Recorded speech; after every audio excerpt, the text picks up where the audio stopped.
Pemirsa, akhirnya momen yang kita tunggu-tunggu, si Renata saat ini sudah menemani adiknya menginap di villa terindah di dalam penjara. Box ya.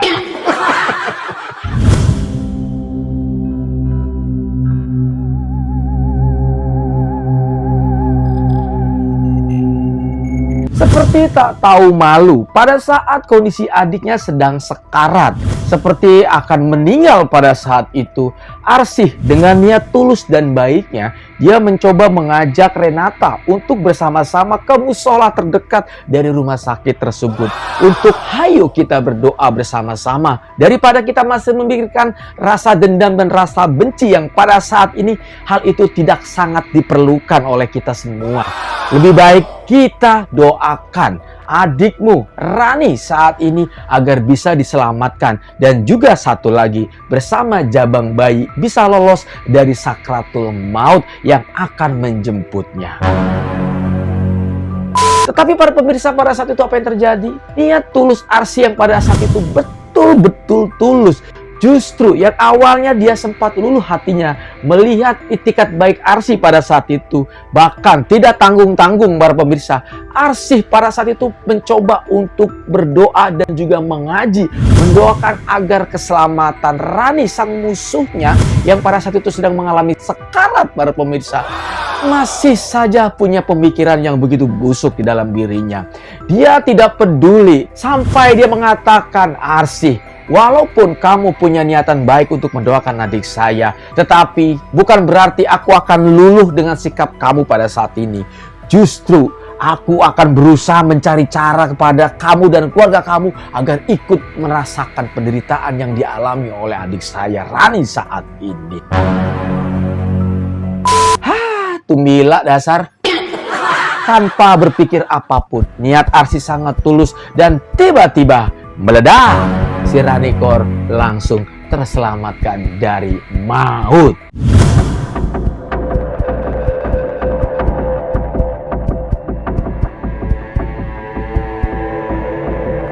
Di sisi lain para pemirsa, kita tahu Dimas saat ini dia sedang adem ayem menikmati momen di dalam penjara. Walaupun di dalam hati kecilnya dia ingin sekali kabur dari penjara.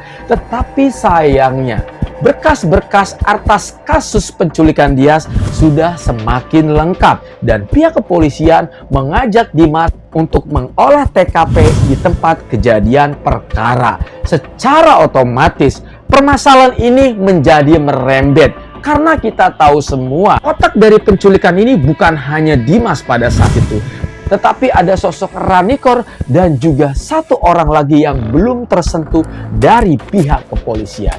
Siapa lagi kalau bukan Renata? Dengan olah TKP tersebut, pihak kepolisian akhirnya mengembangkan kasus ini dan secara otomatis para pemirsa, Renata dia pun langsung diciduk dan ditangkap oleh pihak kepolisian. Box ya Renata.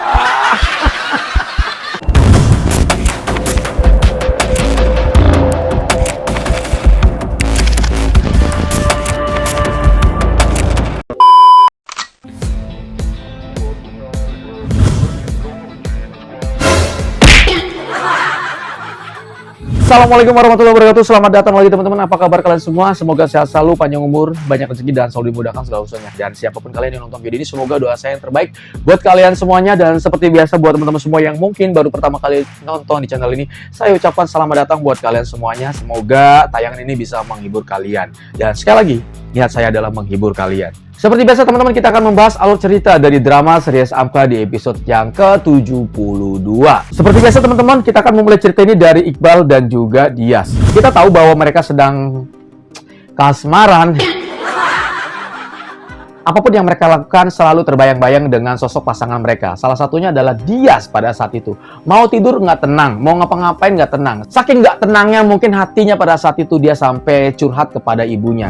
Yang biasanya pada saat itu Dias itu kalau cerita tentang pacar itu selalu malu kepada ibunya. Tapi kali ini karena Dias memang betul-betul sudah jatuh cinta kepada Iqbal, dia tidak malu-malu untuk menceritakan permasalahan hatinya pada saat itu kepada sang ibundanya tercinta. Dan sebagai sosok orang tua yang yang sangat tauladan pada saat itu. Dia mencoba menasihati sosok Dias sebagai anaknya bahwa kalau kamu ingin melihat bahwa Iqbal jodoh kamu atau bukan, hal yang paling terpenting saat ini adalah kamu mencoba berdoa kepada Allah dan Tuhanmu. Cobalah meminta kepada dirinya agar dia memberikan petunjuk siapakah jodoh kamu sebenarnya.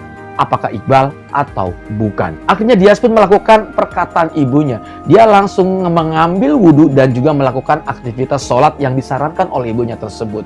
Ketika dia sholat, ternyata pemirsa, bukannya berdoa yang kusut, dia malah terbayangkan wajah kekasihnya, yaitu Bapak Dr. Iqbal yang tercinta, yang terkece dan terfavorit. Emang kalau kasmaran begitu ya, mau ngapain aja ingetnya si cintanya aja gitu ya. Kalian gitu nggak? Ayo. Mudah-mudahan kita sama ya, kalau kasmaran pasti kayak gitu lah ya. Karena itu momen yang sangat indah, ya kan? Kalau dilupakan begitu saja nggak seru rasanya gitu guys ya. Dia curhat. Lalu ternyata bukan cuma dia para pemirsa. Iqbal pun pada saat itu ketika dia sedang melakukan sebuah pekerjaan sebagai dokter, entah itu mengoperasi, entah itu ngapain aja yang berhubungan dengan kegiatan atau pekerjaan dari seorang dokter. Ternyata sosok Iqbal juga sama para pemirsa. Dia selalu terbayang-bayang dengan wajah Dias. Hingga akhirnya dengan berpura-pura ke toilet, dia pun mencoba untuk menghubungi Dias. Yang saat itu kita semua tahu bahwa dia sedang menunggu telepon dari sang pujangga hatinya ya para pemirsa. Begitu bunyi dan diangkat telepon tersebut. Dias, aku mau operasi, aku mau ngurusin ibu hamil. Dias, aku mau ngurusin anak tetangga. Tapi aku nggak fokus karena aku selalu ngebayangin muka kamu terus. Jadi kalau aku mau operasi, aku nggak tega. Yang mau saya operasi tiba-tiba terbayang wajah kamu. Nggak gitu ya guys ya. Pada intinya Iqbal pada saat itu selalu terbayang-bayang dengan wajah Dias pada saat itu para pemirsa. Dan akhirnya begitupun sebaliknya. Dias mengatakan bahwa saya juga sama. Ya sudah kalau begitu disemangatilah oleh Dias. Lebih baik Mas Iqbal fokus kerjanya. Silakan mengobati pasiennya dan semangat jangan menyerah. Tiba-tiba Iqbal pun merasa seperti mendapatkan sebuah tenaga turbo. Dia langsung semangat mengoperasi. Mana operasi? Mana pasien yang gue black? Enggak gitu ya guys ya. Itu mah dialog saya. Tapi kan karena saking semangat ya gitu, dia akhirnya jangankan satu orang pasien yang dioperasi pada saat itu, mungkin 10 atau 20 orang bisa dioperasi dalam sekian jam gitu. Karena ya dia mendapatkan tenaga turbo dari sang pujaan hatinya Dias pada saat itu. Gitu ya kalau lagi jatuh cinta ya, seru ya. Lalu di cerita lain para pemirsa, akhirnya momen yang kita tunggu-tunggu, si Renata saat ini sudah menemani adiknya menginap di villa terindah di dalam penjara. Box ya.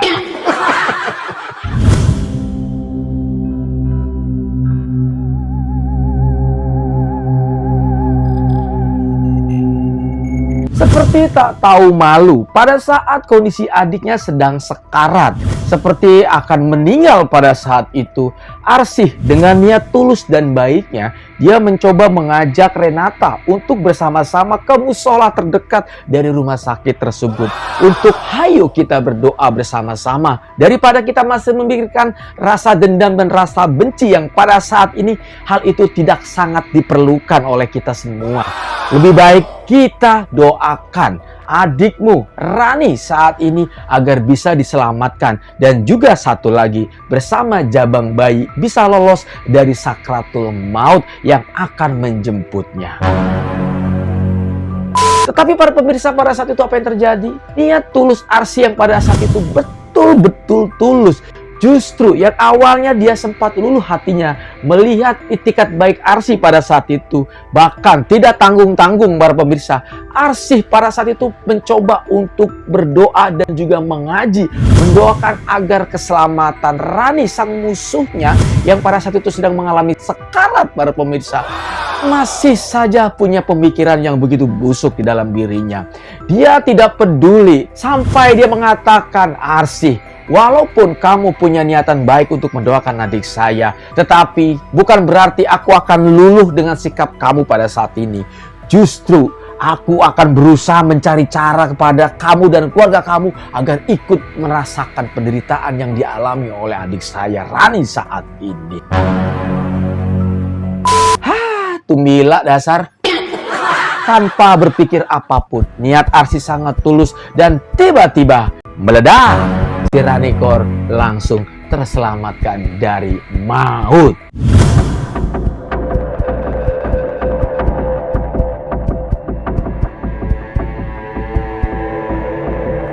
Di sisi lain para pemirsa, kita tahu Dimas saat ini dia sedang adem ayem menikmati momen di dalam penjara. Walaupun di dalam hati kecilnya dia ingin sekali kabur dari penjara. Tetapi sayangnya, berkas-berkas atas kasus penculikan Dias sudah semakin lengkap. Dan pihak kepolisian mengajak Dimas untuk mengolah TKP di tempat kejadian perkara. Secara otomatis, permasalahan ini menjadi merembet. Karena kita tahu semua, otak dari penculikan ini bukan hanya Dimas pada saat itu. Tetapi ada sosok Ranikor dan juga satu orang lagi yang belum tersentuh dari pihak kepolisian. Siapa lagi kalau bukan Renata? Dengan olah TKP tersebut, pihak kepolisian akhirnya mengembangkan kasus ini dan secara otomatis para pemirsa, Renata dia pun langsung diciduk dan ditangkap oleh pihak kepolisian. Box ya Renata.